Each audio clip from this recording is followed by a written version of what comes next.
Nel fin di settimana mi trovo in Guatemala per parte di traspasso di mando di presidente saliente per presidente nuovo di Guatemala. È stata una cerimonia naturalmente di qualche onore grande per poter rappresentare Aruba e rappresentare il Reino in un'occasione assai importante. E la cerimonia non abai sin problema, in certo momento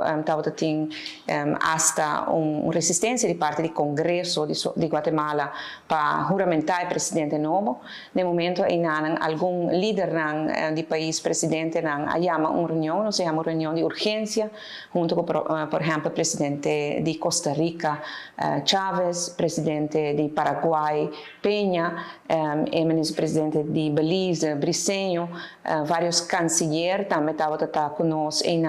e presidente di Organization of American States Almagro e também representante da União Europeia Joseph Borrell e me lembro que diferentes canciller e agora nós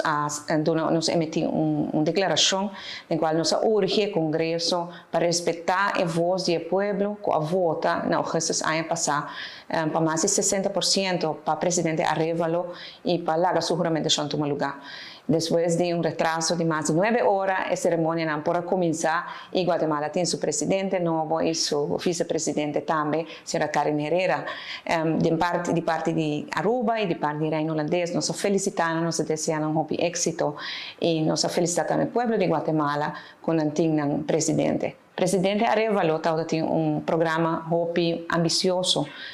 riba combater corrupção e respeitar direitos humanos. E daí nós por sostener, nós indicar se também que por conta de nós sostém de Aruba naturalmente, pero de gente reino holandês. Um momento assim, é um momento claro grande para representar Aruba, pero agora mira que turta guardo assim para purba para presidente não toma mano, presidente elegido democraticamente para seu povo. Esto podemos realizar con frágil democracia